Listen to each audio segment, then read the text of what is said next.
3-4 ай мурун грипп болуп оорудум эле. Үйдө самолечение кылып жата бергенмин. Мындай кадам каарманыбыздын кургагучук илдетине чалдыгышына себеп болгон. Ал 2 ай мурда Жалал Абад облустук кургагучукка каршы күрөшүү борборунда дарылануусун баштады. Бул убакыт аралыгында оорукананын алдындагы бейтаптар мектебинен билим алып жатат. Мында оорулуулар диагнозу жана жоопкерчиликтери тууралуу маалыматтарды алышат. Диагнозду укканда аябай чоң стресске кабылдым. Кабыл албай жүрүп, кабыл алышка туура келди. Ден соолукту оңдош керек болду, чыңаш керек болду. Жаттым доктурга. Жеңил дем ал долбоору сабагынан мен аябай өзүмө керектүү көп нерселерди, билбеген нерселерди уктум, үйрөндүм. Кандай сакайып кетиш керек, дарыларды кандай ичиш керек, кайсы маалда кандай тамактаныш керек, кандай гигиеналарды сакташ керек үйрөттү.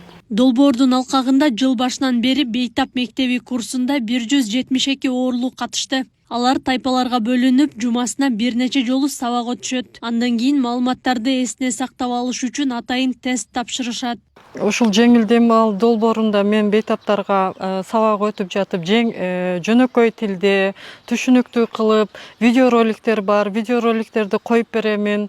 Ошолордун негизинде түшүндүрүүгө аракет жасаймын. Бейтаптардын укуктарын, милдеттерин дагы түшүндүрүп кетемин. Стигма, дискриминация деген болот. Бөлүнүп каламын, мен адам катарынан чыгып калдым деген чөгүүлөр болот. Колдоп, окутуп келебиз сабактарды өтүп. Амбулатордук дарылоого өткөн бейтаптардын психологиялык жардам алуусу дагы жеңилдеди. Анткени алар анонимдүү түрдө Азамат деп аталган чат-ботту пайдаланып суроолоруна жооп алууну үйрөндү. Чат-бот ишенимдүү булактардан жана илимий адабияттардан алган маалыматтарды камтыйт. Дарыланганыма эме кылганга мындай пайдалуу кеңештерди алабыз.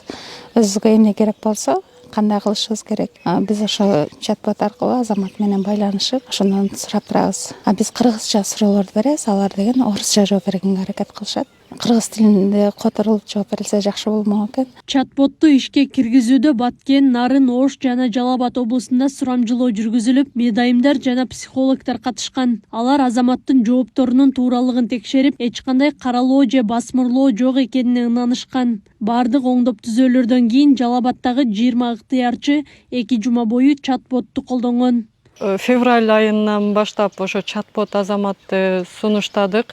Азамат жооп берет, больнойлор жазат, өз бизге айта албаган суроолорун ошого жазып көрүшөт. Жазганда жооп берет Азамат. Анан тестирлөө болгон бул боюнча тестирлөөдөн дагы ойлорун жазышты. Мындай долбоорлор аркылуу бейтаптардын медициналык сабаттуулугу артып, илдеттен башкаларды сактоону, дарыларды убагында ичүүнүн маанилүүлүгү сыяктуу көп пайдалуу нерселерди үйрөнгөн. Бул өз кезегинде дарыгерлердин дагы ишин жеңилдетип, бейтаптар менен болгон мамилени бекемдеген. Школа пациентов. Бейтаптар мектеби курсу башталганда адистер ар бир бөлмөдөгү бейтаптар менен сурамжылоо жүргүзүшкөн. Бул өтө кызык болду. Анткени алар медициналык тилдер эмес, жөнөкөй жалпак тилде маалымат беришкен. Таптар ачылып, дарылануудан сырткары жеке маселелери боюнча дагы ар кандай суроо узатышкан. Алар тайпаларда же жекече, чалуу же СМС аркылуу маалымат алып турганга шарт түзүлгөн.